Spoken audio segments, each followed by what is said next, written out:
नमस्कार दोस्तों। BSHPCL Bihar technician के लिए जो बम्पर वैकेंसी आई थी उसी के लिए प्रीवियस ईयर के एमसीक्यू सीरीज हम सोल्व करा रहे हैं। तो जो प्रीवियस ईयर का क्वेश्चन है आज फिर हम लेकर आए हैं बैच 3 का पार्ट 2 वीडियो जो कि 3/11/2018 में हुआ था। बैच 3 का मतलब यह हुआ कि 3/11/2018 डेट में तीसरा शिफ्ट का यह एमसीक्यू सीरीज है। जो तीसरा शिफ्ट में एग्जाम हुआ था उसी का यह प्रीवियस ईयर का क्वेश्चन है। हम देख रहे हैं कि जितना प्रीवियस ईयर एग्जाम हुआ है सब में लगभग 15 से 20 न्यूमेरिकल आया है क्वेश्चन। मतलब न्यूमेरिकल क्वेश्चन लगाना ही है आपको, तभी आपका सिलेक्शन हो सकता है। अगर न्यूमेरिकल से भागेंगे तो आप सिलेक्शन से दूर होते जाएंगे, क्योंकि न्यूमेरिकल हर एक शिफ्ट में आ रहा है। इसलिए कट ऑफ भी इसका बहुत ज्यादा नहीं बन रहा है, कट ऑफ भी लोहे पे बन रहा है, क्योंकि हार्ड पेपर लग रहा है, क्योंकि बच्चे न्यूमेरिकल हल नहीं कर पा रहे हैं। तो न्यूमेरिकल को हम एकदम हल करा रहे हैं अच्छी तरीके से, इसलिए थोड़ा सा वीडियो लंबा हो जाए लेकिन न्यूमेरिकल हम हल हर एक क्वेश्चन को करा रहे हैं। तो आइए आज के वीडियो में पहला क्वेश्चन भी न्यूमेरिकल ही है। और क्या है पहला क्वेश्चन कि एक 12 पोल 50 hertz star connected induction motor rotor प्रतिरोध 0.02 ओम प्रति फेज है। मतलब रेजिस्टेंस दिया है रोटर का, रोटर रेजिस्टेंस 0.02 ओम प्रति फेज है। और 18 पर रोटर रिएक्टेंस 10.3 ओम है। रोटर का रिएक्टेंस दिया है और रोटर का प्रतिरोध दिया है। ठीक है, यह 250 आरपीएम की गति पर अपना फुल लोड टार्क प्राप्त कर रही है। और जो इंडक्शन मोटर है 250 आरपीएम पर अपना फुल लोड टार्क प्राप्त कर रही है। तो फुल लोड टार्क से अधिकतम टार्क के अनुपात बताइए। अच्छा जी, पूछ रहा है ना कि फुल लोड टार्क और मैक्सिमम टार्क का रेशियो क्या होगा, यही पूछा है। तो देखिए इसके लिए फॉर्मूला क्या होगा। पहले तो हम ये बता दें कि फॉर्मूला पहले लिख दें, क्या क्या जरूरत पड़ेगी उसको हम लोग निकाल लेंगे। तो पूछा क्या है कि फुल लोड टार्क, टार्क चाहिए फुल लोड पर। तो फुल लोड टार्क बटा में टार्क मैक्सिमम टार्क का अनुपात बताइए, तो बटा में मैक्सिमम टार्क, मैक्सिमम टार्क। तो मैक्सिमम टार्क और फुल लोड टार्क का रेशियो पूछा है, तो इन दोनों में संबंध क्या है। तो देखिए स्लिप से संबंधित एक संबंध आता है दोनों में। फुल लोड टार्क और मैक्सिमम टार्क का जो रेशियो होगा वो स्लिप के टर्म में आता है। वह फॉर्मूला होता है कि 2 स्लिप मैक्सिमम टार्क पर into slip full load torque पर बटा में फुल लोड पर स्लिप कितना होगा, मैक्सिमम टार्क पर स्लिप कितना होगा, उन्हीं में संबंध है यह। बटा में मैक्सिमम टार्क पर स्लिप का होल वर्ग प्लस फुल लोड पर स्लिप का होल वर्ग, यही फॉर्मूला है। यही पूछा भी है हम लोगों से कि फुल लोड टार्क अधिकतम टार्क का अनुपात बताइए। फुल लोड टार्क और अधिकतम टार्क अनुपात कई बार ना इसी को केवल ट्रिक लगवा लेता है कि निम्न में कौन सा कथन सत्य होगा। 3 फेज इंडक्शन मोटर के लिए निम्न में से कौन सा कथन सत्य होगा, तो यह ट्रिक हम लोग लगा देते हैं। अच्छा यह नहीं तो कई बार क्या देता है ना, यहाँ पर स्टार्टिंग टार्क दे देता है। स्टार्टिंग टार्क दे देगा जब यहाँ पर मैक्सिमम टार्क देगा, यहाँ पर स्टार्टिंग टार्क 1 होता है इंडक्शन मोटर का। तो स्टार्टिंग टार्क 1 होने से यहाँ पर 1 रख देंगे, तो 2 बटा में एसएम का वर्ग प्लस 1 एक रख देंगे स्टार्टिंग टार्क, तो यही फॉर्मूला एक और बन जाएगा। तो कई बार ट्रिक लगवा लेता है। अब इस सवाल में है तो फुल लोड टार्क और मैक्सिमम टार्क का रेशियो पूछा है, तो हमको पहले स्लिप निकालना होगा। अब मैक्सिमम स्लिप निकालने के लिए देखिए, एक तो मैक्सिमम टार्क पर स्लिप चाहिए, तो इसके लिए फॉर्मूला आता है इंडक्शन मोटर में R2 बटा में X2।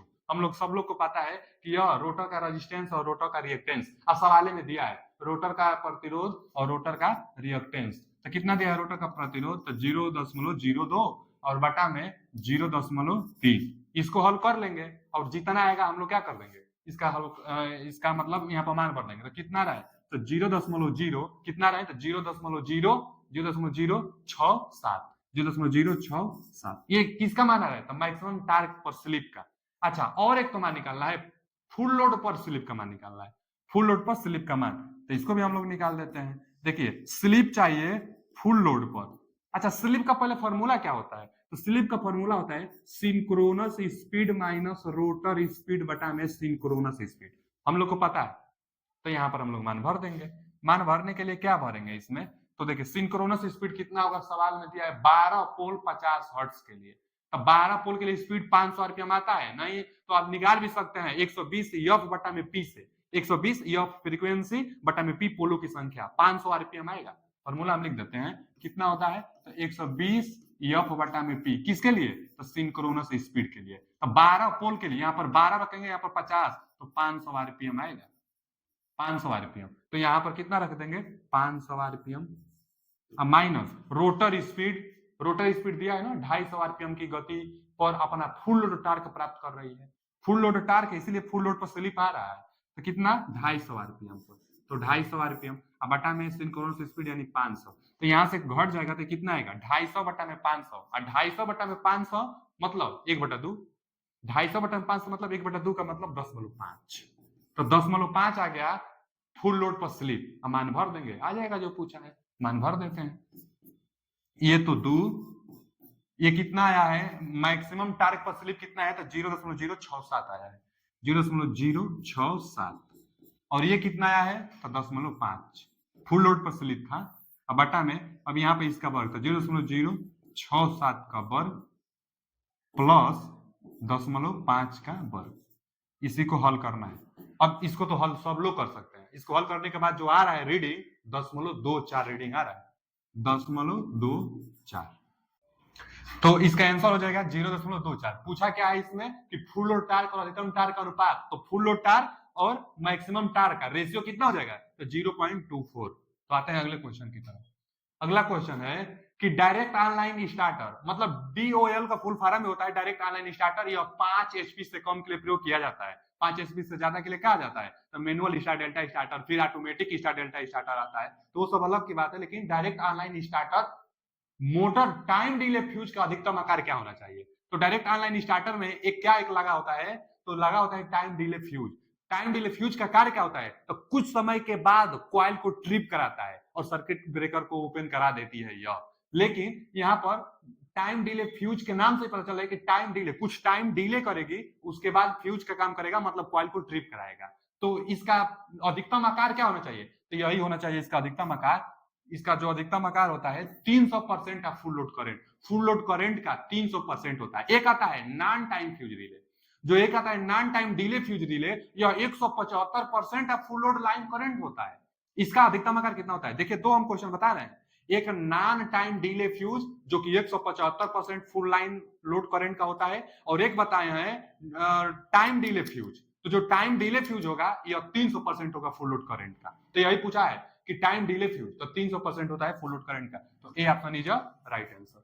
आते हैं अगले क्वेश्चन की तरफ। अगला क्वेश्चन है कि इलेक्ट्रिकल मिक्सचर में, फिर आ गया मिक्सचर में यूनिवर्सल मोटर, बहुत बार है, बहुत इंपॉर्टेंट क्वेश्चन है, हर एक सेट में आता है। इलेक्ट्रिकल मिक्सचर मतलब मिक्सचर में आमतौर पर किस मोटर का प्रयोग किया जाता है, तो हम लोग बताते हैं बार बार कि universal motor. Universal motor AC and DC दोनों पर कार्य करता है, स्टार्टिंग टार्क इसका भी हाई होता है, डीसी सीरीज मोटर की तरह बिहेवियर करता है, और जो रिपल्सन मोटर होता है यह भी डीसी सीरीज मोटर की तरह बिहेवियर करता है, इसका भी स्टार्टिंग टार्क हाई होता है। लेकिन रिलक्टेंस मोटर और hysteresis motor single phase synchronous motor के अंतर्गत आते हैं। इनका प्रयोग नॉइजलेस उपकरण में प्रयोग किया जाता है, जहां टेप रिकॉर्डिंग होती है ना, वहां हिस्टेरिसिस मोटर का प्रयोग किया जाता है। टाइमर चाहे कंट्रोल सर्किट आया था, उसके लिए रिलक्टेंस मोटर हम लोग लगाए थे। लेकिन मिक्सचर पूछा है तो यूनिवर्सल मोटर जो एसी डीसी दोनों प्रकार करता है, स्पीड और स्टार्टिंग टार्क थोड़ा हाई होता है। आगे, उच्च टर्मिनल वोल्टेज प्राप्त करने के लिए आमतौर पर 3 फेज अल्टरनेटर को कैसे कनेक्ट किया जाता है। उच्च वोल्टेज प्राप्त करना है तो 3 फेज इंडक्शन मोटर को कैसे मतलब कनेक्ट करेंगे, तो देखिए स्टार में हम लोग कनेक्ट करेंगे, स्टार कनेक्टेड। अब क्यों स्टार में करेंगे, डेल्टा में क्यों नहीं, ओपन सर्किट या शॉर्ट सर्किट तो करना नहीं है, तो कनेक्शन दो ही प्रकार का होता है, तो स्टार चाहे डेल्टा, तो स्टार कनेक्टेड ही क्यों करेंगे, क्योंकि स्टार में जो लाइन वोल्टेज होगा वो करीब 3 गुना होगा फेज वोल्टेज का, तो हम लोग को ज्यादा ही ना चाहिए। स्टार में करंट बराबर होता है, लेकिन जो वोल्टेज होता है फेज वोल्टेज का करीब 3 गुना ज्यादा हो जाता है लाइन करंट। हम लोग को लाइन करंट चाहिए, आउटपुट ज्यादा चाहिए, तो लाइन करंट ज्यादा, वोल्टेज चाहिए तो फेज का करीब 3 गुना करने से आता है। जबकि डेल्टा में वोल्टेज बराबर होता है तो वोल्टेज ज्यादा मिल नहीं पाएगा। तो कैसे कनेक्ट करेंगे, तो स्टार में कनेक्ट करेंगे। क्यों करेंगे, क्योंकि फेज का करीब 3 गुना ज्यादा होता है। देख लेंगे। आते हैं अगले क्वेश्चन की तरफ। अगला क्वेश्चन है कि किसी भवन की वायरिंग में 60 वाट बल्बों के 20 पॉइंट और 4 पंखे 100 वाट के हैं, तो 220 वोल्ट सप्लाई सिस्टम के लिए अनुमोदित मतलब परमिसेबल इंसुलेशन प्रतिरोध कितना होगा। इंसुलेशन, वायर का इंसुलेशन प्रतिरोध कितना हम लोग को रखना होगा। देखिए वायर का इंसुलेशन हम लोगों से पूछ लिया, तो पहले तो टोटल शक्ति प्राप्त कर लेंगे। टोटल कितना शक्ति हुआ, टोटल शक्ति, तो देखिए क्या करेंगे हम लोग कि 60 वाट के 20 बल्ब है, 20 पॉइंट है, 60 वाट 60 वाट बल्ब के 20 पॉइंट है, तो टोटल पहले तो उसका बल्ब का तो 60 वाट का है और 20 है, यानी 6 दूना के 12, 1200 वाट आ गया कितना टोटल बल्बों का, यानी 20 पॉइंट का, चाहे टोटल बल्ब का, तो टोटल बल्ब का इतना शक्ति आया। आगे 4 पंखे 100 वाट के हैं, तो 4 पंखे 100 वाट के हैं, तो पंखे का टोटल पंखे का वाटेज, टोटल फैन का, तो 4 है कितना 100 वाट का, तो कितना हो जाएगा 400। अब टोटल वाटेज, टोटल टोटल वाट चाहे टोटल वाटेज, तो टोटल वाटेज कितना हो जाएगा, जोड़ देंगे 1600 वाट। टोटल शक्ति तो 1600 वाट है। अब इंसुलेशन अनुमोदित मतलब परमिसेबल इंसुलेशन का प्रतिरोध पूछ रहा है, वायर का इंसुलेशन प्रतिरोध। तो वायर में इंसुलेशन क्या करता है, प्रोवाइड कि लीकेज करंट से सुरक्षा प्रदान कराता है। इंसुलेशन क्या करता है, लीकेज करंट से सुरक्षा। तो वोल्टेज तो पता ही है कि 240 वोल्ट वोल्टेज है, सप्लाई किया वोल्टेज कितना है 240 वोल्ट। अब लीकेज करंट पता हो जाएगा, तो वोल्टेज करंट जब पता हो जाएगा तो हम लोग को क्या हो जाएगा कि हम लोग निकालेंगे कि प्रतिरोध कितना आ पाएगी, प्रतिरोध कितना होगा। इंसुलेशन प्रतिरोध पूछा है, तो लीकेज करंट वही तो इंसुलेशन प्रतिरोध का निर्धारण करता है, तो लीकेज करंट पहले ज्ञात करना है। और लीकेज करंट फुल लोड का 1/5000 गुना होता है, इतना मैक्सिमम हो सकता है, इससे ज्यादा नहीं हो सकता। तो हम लोग को पहले तो फुल लोड करंट चाहिए, यानी आई का मान निकालने के लिए पी मतलब टोटल पावर, पी बराबर वी आई होता है ना, पी बराबर क्या होता है वी आई, पी बराबर वी आई, यहां से आई का मान पी बटा में वी, तो पी का मान भर देंगे। पी कितना है, टोटल 1600 वाटेज है, क्योंकि 60 वाट का 20 पॉइंट था और 400 वाट का 4 पंखा था, तो टोटल 1600 वाट, तो 1600 वाट। अब बाटा में टोटल वोल्टेज कितना है 240, तो 240, एक जीरो से एक जीरो कट जाएगा। अब आई का मान कितना आ जाएगा, कटा देंगे, देखिए 8 3 24, 8 दूना के 16, यानी 20 बटा में 3 एम्पियर। यही टोटल करंट है, सर्किट के लिए टोटल करंट इतना है। लेकिन लीकेज करंट चाहिए, क्योंकि इंसुलेशन प्रतिरोध लीकेज करंट पर बनाई जाती है, तो लीकेज करंट चाहिए। तो जो लीकेज करंट होगा, मान लीजिए इन के लिए चाहे लीकेज में लिख सकते हैं, आई लीकेज फुल लोड करंट का 1/5000 गुना, 1/5000 गुना इसका 20 बटा में 3 का, यानी फुल लोड करंट का। तो यहां से भी हम लोग कर लेंगे तो कितना जाएगा, एक जीरो से एक जीरो कट जाएगा, तो ऊपर 2 बटा में 1500, इतना एम्पियर। ठीक है जी, कितना आ गया 2 बटा में 1500 एम्पियर आ गया लीकेज करंट। अब वोल्टेज पता है, लीकेज करंट पता है, तो वायर का इंसुलेशन प्रतिरोध तो बता ही देंगे, और वही पूछा है। तो इंसुलेशन प्रतिरोध आर ई, इन माने इंसुलेशन, तो इंसुलेशन प्रतिरोध, इंसुलेशन के लिए करंट कितना चाहिए और प्रतिरोध पूछा है, वोल्टेज दिया है, तो वोल्टेज तो है 240 वोल्ट। आर बराबर क्या होता है जी, आर बराबर वी बटा में आई, तो वी का मान 240, आई लीकेज करंट से इंसुलेशन प्रतिरोध बनाई जाएगी, तो लीकेज करंट कितना है 2 बटा में 1500, 2 बटा में 1500, तो वह गुणा में हो जाएगा 1500। अब हल कर लेंगे, तो देखिए यहां से 2 से कटा देंगे, तो 2 एकम 2, 2 दूनी 4, 120 बटा में ये कितना हो जाएगा 1500। अब देखिए गुणा कर देंगे, 1 2 3 जीरो है, तो 3 जीरो लगा लेंगे, और उसके बाद अब क्या करेंगे, 12 5 60, जीरो हाथ में लगा 6, 12 कम 12 6 18, इतना क्या हो गया, इतना ओम। ठीक है, अगर मेगा ओम करना होगा तो 1 2 3 4 5 6, यानी 0.18 मेगा ओम, तो यही हो जाएगा। तो इसमें ऑप्शन कितना दिया है, जीरो। अच्छा, इसमें ऑप्शन नहीं दिया था, हम देखे थे तो इसमें ऑप्शन नहीं दिया था, क्या हुआ कि इसका नंबर सभी बच्चों को दिया गया था, क्योंकि ऑप्शन मैच नहीं कर रहा था, तो इसका नंबर सभी बच्चों को दिया जाएगा। तो जवाब कितना आ रहा है, 0.18 मेगा ओम। आते हैं अगले क्वेश्चन की तरफ।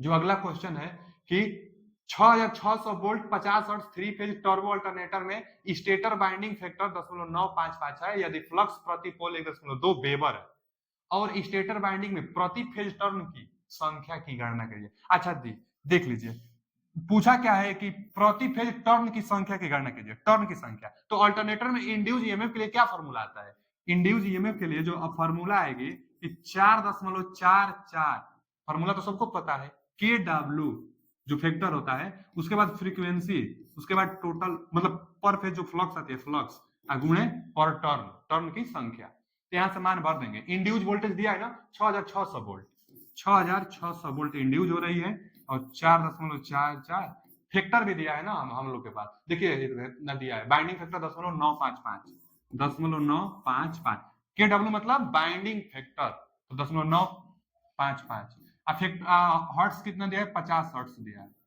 प्रति पोलो में फेज फ्लक्स का मान कितना दिया है, तो प्रति पोल 1.2 वेबर, तो यहाँ पर 1.2 वेबर। टर्न यही निकालना है, टी का मान निकालना है, प्रति फेज टर्न की संख्या बताइए, टर्न की संख्या क्या करना है, निकालना है। तो टर्न की संख्या कितना आ जाएगा, टर्न बराबर ये 6600 में भाग देना होगा किसका, तो 4.44 का, यहाँ फैक्टर 10.955 का, और यहाँ पर ये 50, और यहाँ पर 1.2। अच्छा एक चीज और, ये अब 3 फेज है, तो 3 फेज के लिए कर्ण 3 का गुणा भी करना होता है। 3 फेज है ना, तो 3 फेज के लिए कर्ण 3 का गुणा, तो ये भी भागे में जाएगा, तो कर्ण 3 का गुणा ये भी भागे में। और टोटल जो हल करने के बाद टर्न आ रहा है, तो 15 टर्न आ रहा है। हल करने के बाद कितना टर्न आ रहा है? 15 टर्न।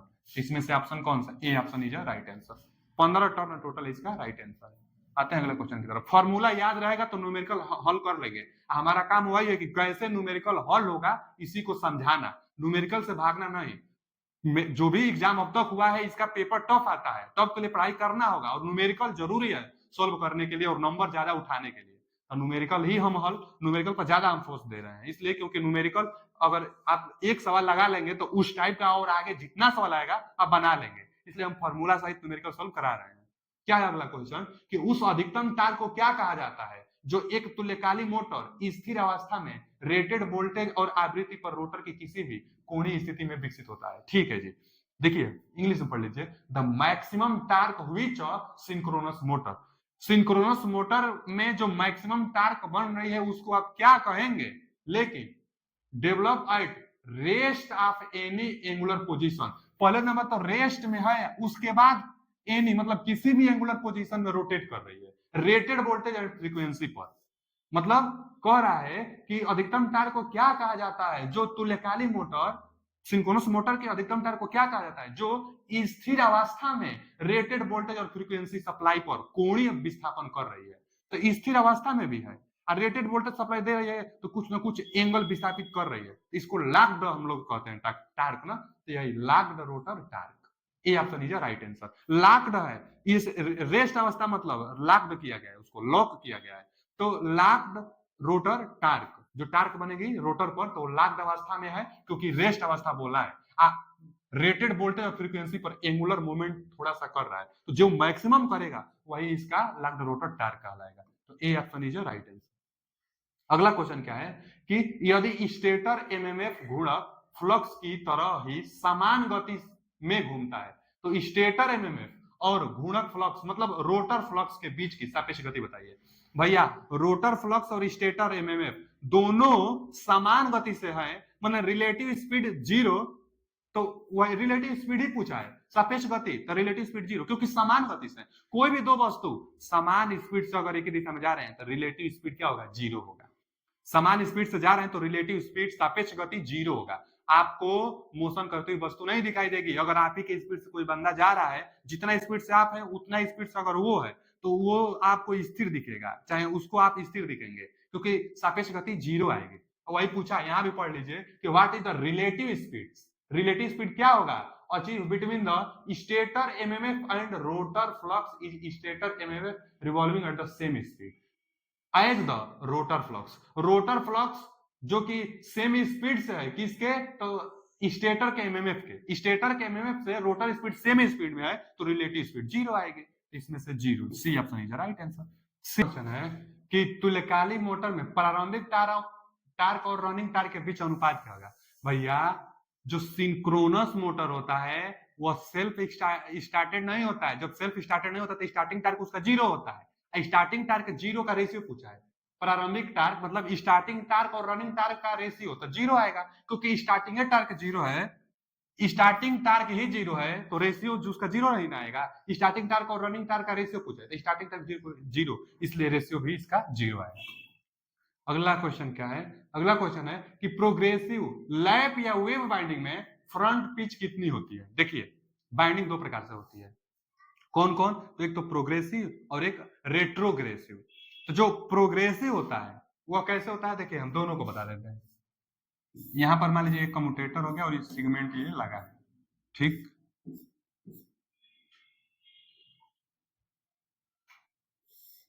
यहां से ऐसे ऐसे और यहां से ऐसे जाएगा, ऐसे जाएगा, फिर यहां से इसका ऐसे आएगा, ठीक है जी।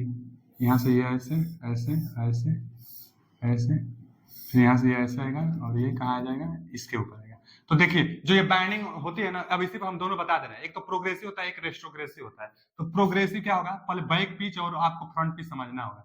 यहाँ से जो पहला कॉइल है, मान लीजिए कॉइल 1 है और ये कॉइल 2 है, तो जो कॉइल 1 है उसका स्टार्टिंग और एंडिंग सिरा ही बैक पिच कहलाता है। तो यह कौन सा है? Back pitch, Y B, back pitch. अब फ्रंट पिच क्या होगा? तो यहां से यहां तक, मतलब दूसरा कॉइल का प्रारंभिक और पहला कॉइल का लास्ट सिरा, हम लोग इसको क्या कहते हैं? तो फ्रंट पिच कहते हैं। तो देखिए जो बैक पिच होगा वो फ्रंट पिच से ज्यादा होगा, तो यह क्या होगा? प्रोग्रेसिव। प्रोग्रेसिव। फ्रंट पिच कम होता है, वही पूछा है कि फ्रंट पिच कितना होगा, तो लेस देन बैक पिच होगा। ये option is right answer. Progressive के लिए पूछा है। यह कौन सा बाइंडिंग है? प्रोग्रेसिव बाइंडिंग है। प्रोग्रेसिव में फ्रंट पिच कम होता है बैक पिच से, इसका मान पॉजिटिव आता है। किसका मान? तो क्वाइल पिच का, या कम्यूटेटर पिच कह सकते हैं। कम्यूटेटर पिच का मान +1 होता है प्रोग्रेसिव के लिए, पॉजिटिव में आता है। कम्यूटेटर पिच का मान पॉजिटिव में आता है। फ्रंट पिच कम होता है, बैक पिच ज्यादा होता है। अब एक आता है रेट्रोग्रेसिव, देखिए अच्छा इसमें नहीं दिया है, लेकिन आता है एक रेट्रोग्रेसिव। जो रेट्रोग्रेसिव होता है उसमें उल्टा होता है, उसमें फ्रंट पिच ज्यादा होगा। फ्रंट पिच ना यहां से और यहां तक हो जाएगा, फ्रंट पिच यहां से और यहां तक, तो फ्रंट पिच ज्यादा हो जाएगी। अब बैक पिच तो कम हो गया, छोटा हो गया। तो फ्रंट पिच जब ज्यादा, तो रेट्रोग्रेसिव उसकी बाइंडिंग पीछे की तरफ बढ़ती हुई प्रतीत होती है। अब प्रोग्रेसिव में, प्रोग्रेसिव मतलब क्या? आगे बढ़ना। तो प्रोग्रेसिव में बाइंडिंग जो होगी आगे में बढ़ती हुई प्रतीत होगी।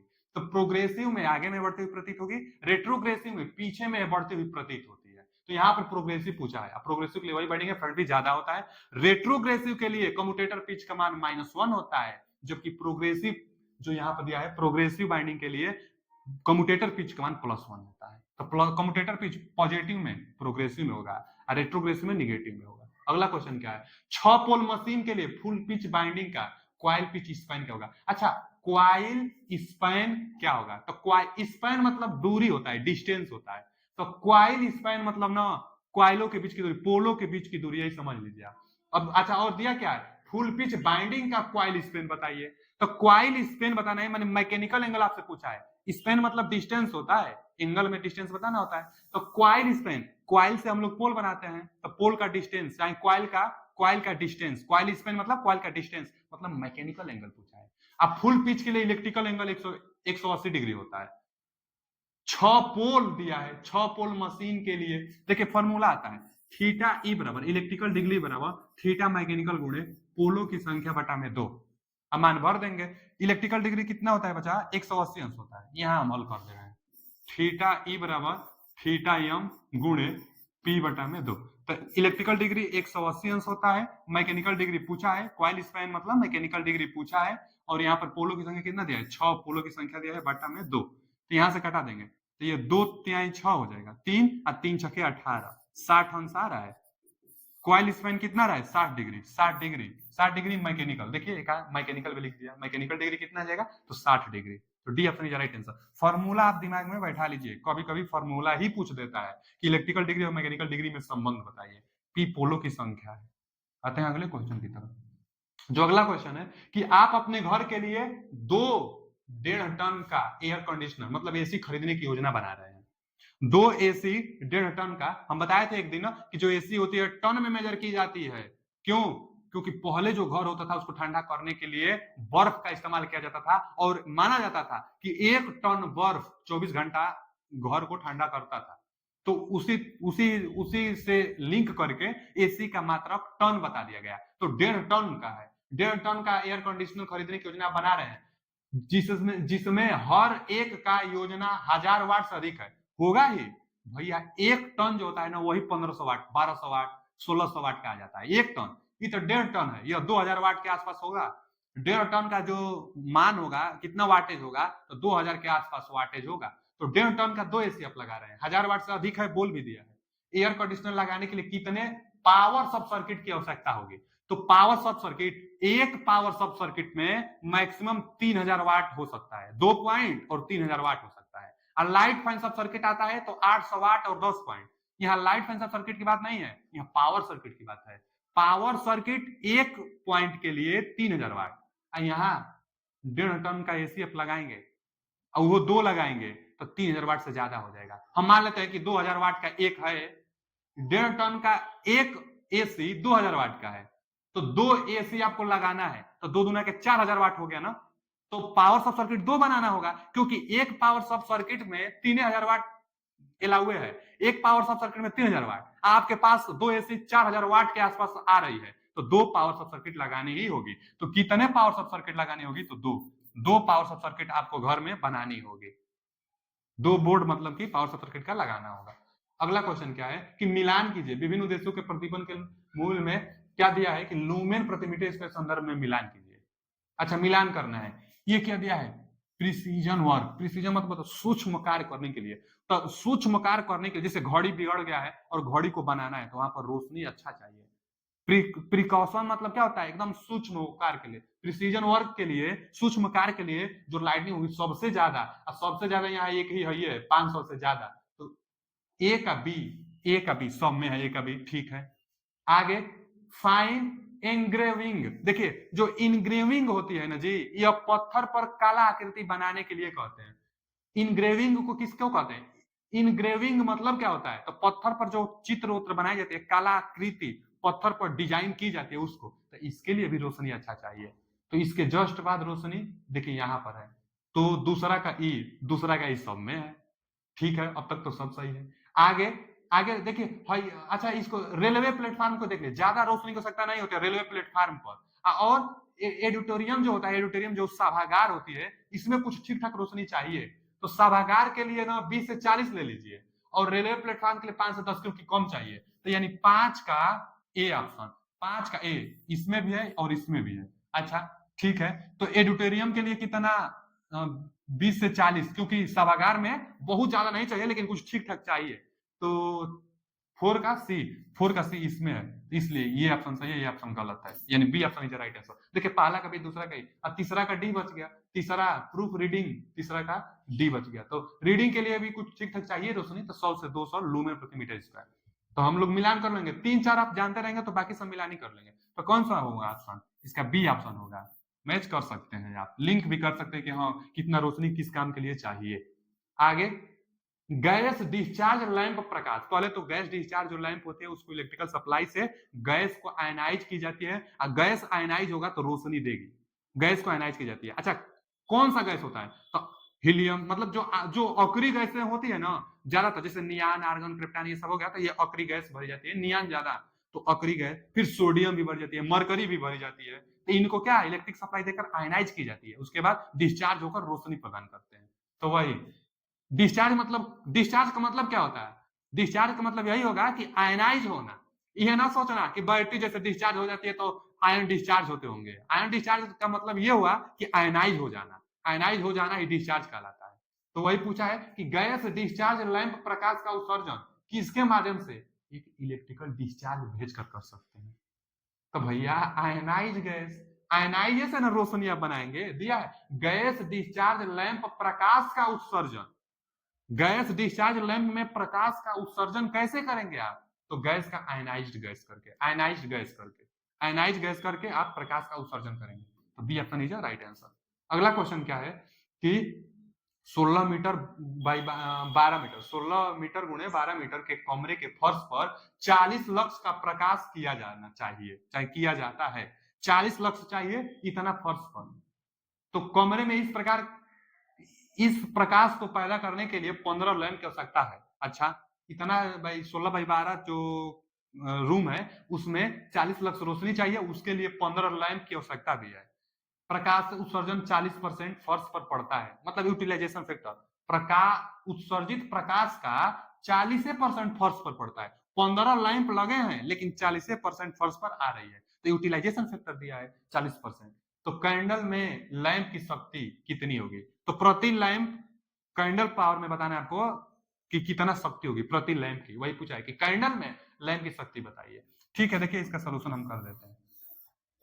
क्या है इसका सॉल्यूशन? तो देख लीजिए, पहली बात तो ये कि 16/12 मीटर कमरे में 40 लक्स चाहिए, तो टोटल लक्स कितना हुआ, टोटल फ्लक्स कितना हुआ, इसको निकालना है। टोटल फ्लक्स कितना हुआ? तो 40 कितना है, 40/12। अच्छा इतना एरिया है हमारा, 40/12 जो है इतना टोटल एरिया है, लेकिन हमको फर्श पर हम लिख सकते हैं कि टोटल फ्लक्स कितना पड़ रहा है। यहां हम लिख भी देते हैं कि फर्श पर टोटल फ्लक्स, फर्श पर कुल फ्लक्स। तो फर्श पर कुल फ्लक्स कितना है? इतना तो एरिया है, लेकिन 40 लक्स का प्रकाश किया जाना है। तो 40 लक्स का प्रकाश किया जाना है। 40 लक्स का प्रकाश किया जाना है, तो इसको गुणा हम लोग कर लेंगे। गुणा करने पर कितना रहे? 7680। 7680 फ्लक्स है, तो इतना लूमेन। इतना लूमेन क्या है? इतना लूमेन फर्श पर हम लोग का प्रकाश पड़ रहा है। अच्छा, और इतना मतलब दिया है कि 40 लक्स प्रकाश किया जाना है, फर्श पर 40 लक्स प्रकाश किया जाना है, मतलब कि इतना लूमेन आना चाहिए। अच्छा, इतना लूमेन आना चाहिए, लेकिन यूटिलाइजेशन फैक्टर कितना है? यूटिलाइजेशन फैक्टर, उपयोगिता गुणांक। तो जितना उपयोग आप कर रहे हैं, इतना आपको उपयोग करना है ना, 40 लक्स चाहिए उतना एरिया में, तो इतना आप उपयोग कर रहे हैं। तो यूटिलाइजेशन फैक्टर बराबर उपयोग किए गए लूमेन। तो कितना उपयोग कर रहे हैं? 7680 उपयोग हम कर रहे हैं। अब बटा में कितना सोर्स जनरेट कर रही है, टोटल कितना बन रहा है। तो सोर्स द्वारा, चाहे स्रोत द्वारा उत्सर्जित उत्सर्जित स्रोत द्वारा उत्सर्जित कुल फ्लक्स। अच्छा, फॉर्मूला भी कई बार पूछ देता है बाबू, फॉर्मूला पूछ देता है ना कि यूटिलाइजेशन फैक्टर का फॉर्मूला कितना होता है। तो यूटिलाइजेशन फैक्टर का फॉर्मूला उपयोग किए गए फ्लक्स बटा में सोर्स द्वारा उत्सर्जित फ्लक्स।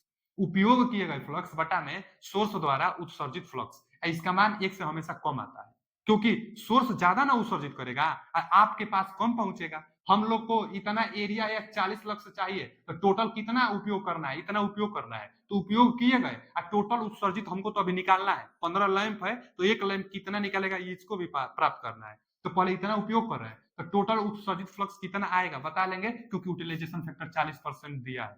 इतना उपयोग कर रहे हैं, तो 40% का मतलब 10.4, 40% का मतलब 10.4, एक से कम आएगा, बराबर 7680। इसको x मान लेते हैं, टोटल उत्सर्जित फ्लक्स को। तो कितना आ जाएगा x का मान? यहां हम हल कर देते हैं। तो टोटल x का मान निकालने के लिए टोटल x वहां जाएगा और ये इसके बटा में आएगा। तो 7680 लूमेन में कितना से भाग देना है? 10.4 से भाग देना है। तो टोटल कितना आ जाएगा? 19200 लूमेन। 19200 लूमेन। 19200 लूमेन। अच्छा, ये क्या है 19200? तो 15 जो बल्ब है, 15 जो बल्ब दिया है ना यहाँ पे, अभी हम इसका भी प्रयोग करेंगे। 15 बल्ब की आवश्यकता होती है, तो टोटल 15 बल्ब मिलकर इतना लूमेन उत्सर्जित कर रहे हैं, लेकिन आपके पास पहुंच कितना रहा है? 7680। 7680 आपके पास पहुंच रहा है, देखिए यहाँ पे 7680 पहुंच रहा है, टोटल इतना उत्सर्जित हुआ है। अच्छा जी, अब हमको टोटल जो बल्ब है ना, बल्ब की तीव्रता बताना है, टोटल शक्ति बताना है, लैंप की शक्ति बताना है। क्या बताना है? लैंप की शक्ति। लैंप शक्ति, लैंप की शक्ति। तो टोटल उत्सर्जित लूमेन, टोटल उत्सर्जित लूमेन 19200 में 4 पाई से भाग देंगे। भाई टोटल उत्सर्जित फ्लक्स में 4 पाई से भाग देने से इंटेंसिटी आई का मान निकलता है, तो 4 पाई से भाग देंगे। अच्छा, एक बात और, हम 15 से भी भाग देंगे तो एक शक्ति का हम लोग को क्षमता निकल कर आएगी। जो क्षमता निकल कर आएगी कितना आएगी? तो एक जो लैंप होगी, एक लैंप की कितना क्षमता होगी यह निकल कर आ जाएगी। अच्छा, कितना आएगा अगर भाग दें? अच्छा, 4 पाई का मान 3.14। 4 जानते हैं, 15 का गुणा करकर और भाग देंगे तो कितना आएगा? तो 101 दशमलव, इसमें ऑप्शन में दिया हुआ 101.85, यहीं से पता चल गया इतना कैंडल में आ रहा है। तो B option is right answer, 101.85 candle. देखिए ध्यान से, एकदम क्वेश्चन इजी है, बस बहुत ज्यादा नहीं है, और न्यूमेरिकल है, न्यूमेरिकल से तो भागना नहीं है। पहले हम क्या किए, सवाल पढ़ लेंगे कि 16x12 कमरे के फर्श पर 40 लक्स का प्रकाश किया जाना है। तो टोटल लक्स आप निकाल लीजिए कितना आपको चाहिए, तो टोटल लक्स का हम गुणा कर लीजिए, इतना टोटल लक्स चाहिए। अब आगे कि इस प्रकाश को पैदा करने के लिए 15 लैंप की आवश्यकता होती है और उत्सर्जित प्रकाश का 40% फर्श पर पड़ता है। तो यूटिलाइजेशन फैक्टर ना हो गया कि 40% आपको फर्श पर आता है, तो उपयोग, यूटिलाइजेशन फैक्टर मतलब उपयोगिता गुणांक हो गया कि उतना आप उपयोग कर पा रहे हैं 40%। तो इसके लिए फॉर्मूला आता है कि जितना हम उपयोग किए हैं वो बटा में टोटल उत्सर्जित फ्लक्स। तो टोटल उत्सर्जित फ्लक्स बटा में उपयोग किए गए लूमेन। अब यहां से हम निकालें यूटिलाइजेशन फैक्टर का मान भर के x, यानी टोटल उत्सर्जित लूमेन 19200 लूमेन। 19200 टोटल उत्सर्जित लूमेन हो गया। अब लैंप की शक्ति बताइए, तो यहाँ प्रति भी लिख देते हैं, प्रति लैंप की शक्ति। तो टोटल लूमेन में 4 पाई से भाग देंगे तो टोटल इंटेंसिटी आएगी, टोटल तीव्रता आएगी, कैंडल में टोटल तीव्रता आ जाएगी। लेकिन 15 लैंप का यह है, तो 15 से भाग देंगे तब एक लैंप का आ गया। यह किसका है? तो प्रति लैंप का है, प्रति लैंप का इंटेंसिटी यानी आई कितना है? प्रति लैंप का है, तो 101.85। आते हैं अगले क्वेश्चन की तरफ।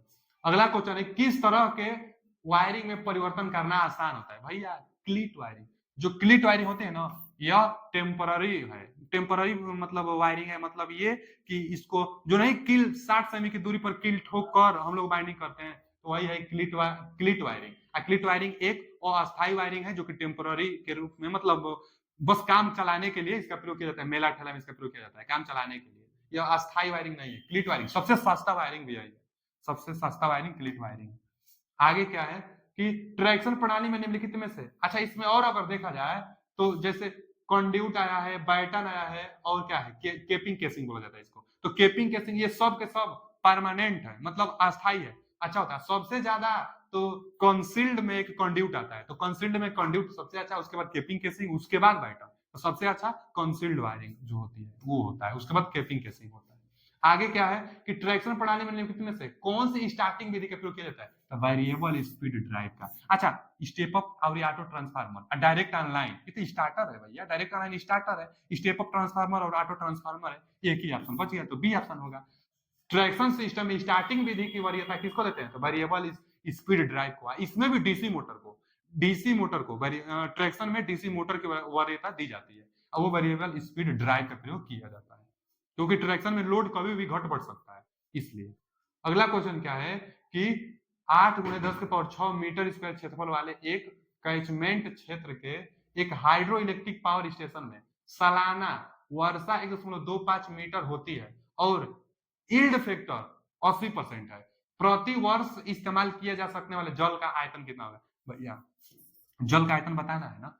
दिया क्या है कि एक कैचमेंट मतलब जहां जल इकट्ठा होती है, एक कैचमेंट क्षेत्र के एक हाइड्रो इलेक्ट्रिक पावर प्लांट है, हाँ जल इकट्ठा करना ही होता है, रिजर्वायर होता है। तो हाइड्रो इलेक्ट्रिक पावर स्टेशन में सालाना वर्षा, एक साल में वर्षा 1.25 मीटर होती है और यील्ड फैक्टर इतना है, तो प्रति वर्ष इस्तेमाल किया जा सकने वाला जल का आयतन कितना होगा, जल का आयतन कितना होगा। तो देखिए पहले तो 1.25 मीटर होती है, और कितना मीटर स्क्वायर क्षेत्रफल में, तो 8 गुणे 10 के पावर 6, इतना मीटर स्क्वायर क्षेत्रफल में 1.25 सालाना होता है, तो इतना जल तो इकट्ठा हो गया।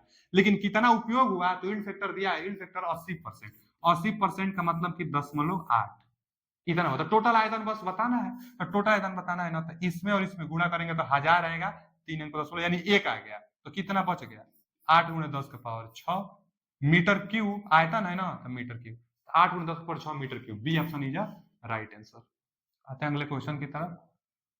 अगला क्वेश्चन है कि गैस कूल्ड रिएक्टर, सीजीआर का फुल फॉर्म, जो रिएक्टर होता है, रिएक्टर भी कई प्रकार का होता है, जो जो न्यूक्लियर पावर प्लांट होती है उसमें जो रिएक्टर प्रयोग किया जाता है, तो रिएक्टर कई प्रकार से होती है। यहां पर जो रिएक्टर है गैस कूल्ड रिएक्टर है, गैस के जरिए कोल्ड इसको किया जाता है। तो गैस कूल्ड रिएक्टर में मॉडरेटर के रूप में निम्नलिखित में से क्या प्रयुक्त किया जाता है, तो देखिए जो केवल रिएक्टर पूछता था तो हम लोग क्या बताते थे मॉडरेटर के रूप में, तो ग्रेफाइट और भारी जल का प्रयोग करते थे। कंट्रोल जो राड कंट्रोल जो आता है ना, कंट्रोल राड के रूप में, तब ये हम लोग बोरान का प्रयोग करते थे।